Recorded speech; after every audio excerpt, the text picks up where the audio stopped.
პოლიტიკურ პარტიებში ქართული ოცნების განცხადებებმა გააჩინა განცდა, რომ ბიძინა ივანიშვილის პარტიამ უკვე მკაფიო სიგნალი მიიღო დასავლეთის მხრიდან, რომ უვიზო რეჟიმის შეჩერების საფრთხე დღეს უკვე უფრო მეტად არის რეალური. ეს გადაწყვეტილება კი საკმაოდ მძიმეა, მათ შორის ევროკავშირის წევრი სახელმწიფოებისთვის და მუდმივად ისინი ამბობდნენ, რომ ეს ერთ-ერთი უკიდურესი ფორმაა, რომელსაც ისინი მიმართავენ და პარტიებში ამბობენ, რომ ამას მიმართავენ იმ შემთხვევაში და იმის გამოც, რომ საერთო გადაწყვეტილება ვერ ხერხდება ქართული ოცნების ლიდერების დასანქცირებასთან დაკავშირებით, რადგან აქ ქართული ოცნება იყენებს უნგრეთს, ვიქტორ ორბანს, რომლის თანხმობა გადამწყვეტია საერთო გადაწყვეტილების მისაღებად და სწორედ ვიქტორ ორბანი ბლოკავს ქართული ოცნების ლიდერების დასანქცირებას და პოლიტიკურ პარტიებში ამბობენ, რომ სწორედ ამიტომ განიხილება ვერსია სავიზო რეჟიმის შეზღუდვის თუ შეჩერების შესახებ, რომელსაც არ სჭირდება მაინც და მაინც ვიქტორ ორბანის თანხმობა და 27-ვე სახელმწიფოს მხარდაჭერა. ეს კი ოპოზიციისთვის ერთ რამეს აჩვენებს, რომ ბიძინა ივანიშვილი საკუთარი თავის გადასარჩენად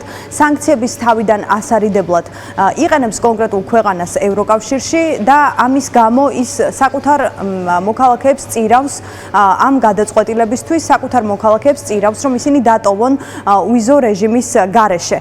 და განცხადებები, რომელსაც დღეს ოცნების წარმომადგენლები აკეთებდნენ, ოპოზიციისთვის დასტურია, რომ ისინი არაპირებენ რაიმე შეცვლას, პირიქით საზოგადოებას აგუებენ, რომ განსაკუთრებით მძიმე დარტყმა არ იყოს უკვე საბოლოოდ გადაწყვეტილება, რომელიც შესაძლოა ევროკავშირის ზოგიერთმა სახელმწიფომ მიიღოს.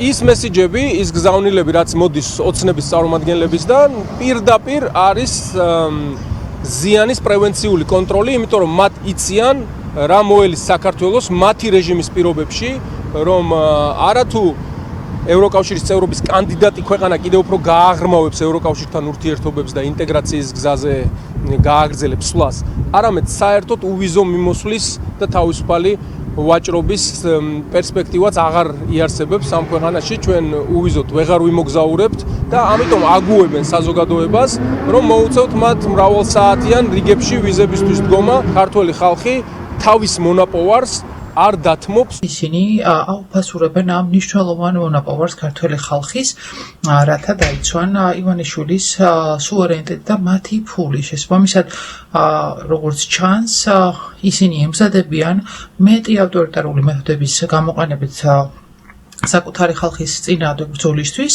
და გააზრებულად იციან, რომ ამან შეიძლება საფრთხე შეუქმნას უვიზო მიმოსვლას და წინასწარ აგუებენ ხალხს ამ ფაქტს იმგვარად, რომ ეს იქნება უსამართლო გადაწყვეტილება ევროკავშირის. ჩვენ ვხედავთ, რომ ივანიშვილის რეჟიმის მიმართ და სახელმწიფო ივანიშვილის მიმართ აწესდა მთელი რიგი სანქციები. ამ ბოლო თვეების განმავლობაში სანქციების პოლიტიკა გრძელდება და არ შეჩერდება დღესაც.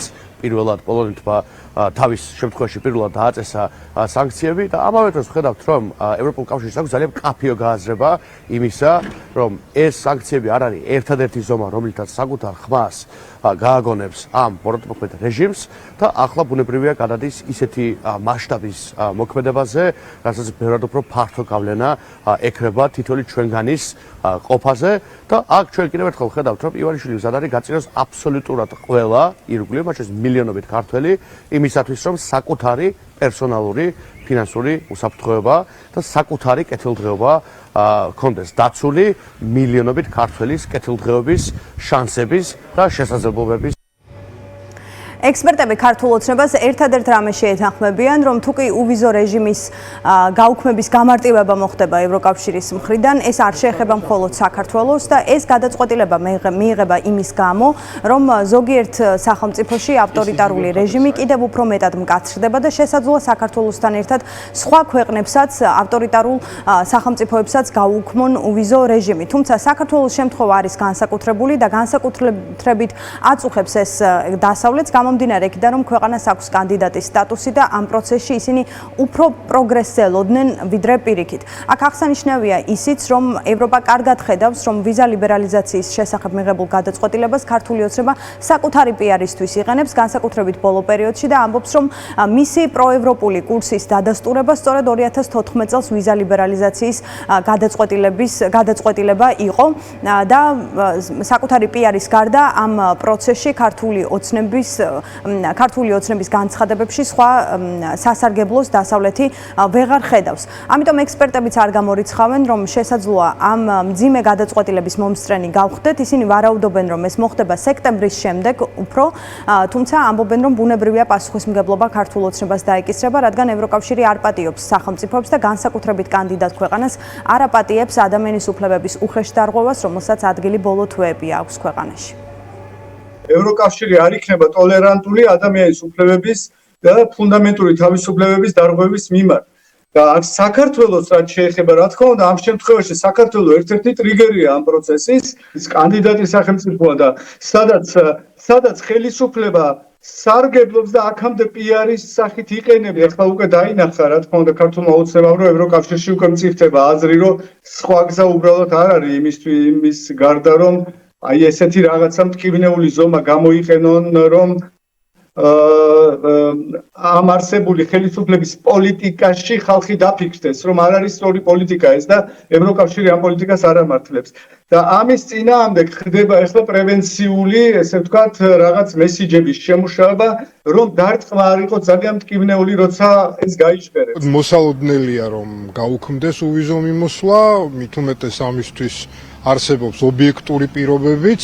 საქართველოს აღარ არის დემოკრატია, საქართველოს აღარ ახორციელებს რეფორმებს, არ ღვევს ადამიანის უფლებებს ღრმად და ფუნდამენტურად, გაუარესებულია ძალიან სერიოზულად ურთიერთობა ევროკავშირთან. შესაბამისად, მეორეს მხრივ ევროკავშირმა გაამარტივა შეჩერების მექანიზმის ამოქმედება, ხო, ვიზო მიმოსვლის კონტექსტში არაერთ ქვეყანასთან. ამიტომ ეს მოსალოდნელია, ავტორიტარულ რეჟიმებთან ევროკავშირს არ აქვს უვიზო მიმოსვლა.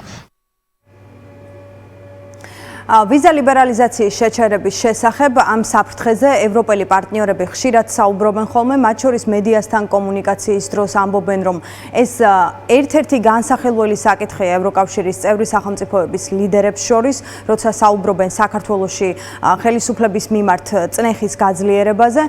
თუმცა ეს თემა დღეს კიდევ უფრო მეტად აქტუალური თავად ქართულმა ოცნებამ გახადა, რომლის ლიდერები დღეს აქტიურად ერთი მეორის მიყოლებით ამბობდნენ, რომ არჩევანი ასეთია, თუ კი ასეთი არჩევანი იქნება ვიზა ლიბერალიზაცია თუ პატრიოტიზმი, ქართველი ხალხი პატრიოტიზმს აირჩევს. ასეთი ცრუ დილემა შეთავაზა დღეს ქართულმა ოცნებამ ქართულ საზოგადოებას და წინასწარ უკვე მძიმე სცენარისთვის საზოგადოების შეგუება სცადა, რომ თუ კი ევროკავშირი ამ ტიპის გადაწყვეტილებას მიიღებს, ქართველი ხალხის ბრაზი იყოს მიმართული ევროპელი პარტნიორების მხრიდან მიმართ, რადგან მაგალითად პარლამენტის თავმჯდომარე ამბობდა, რომ ეს გადაწყვეტილება თავად ევროპას დააზიანებს.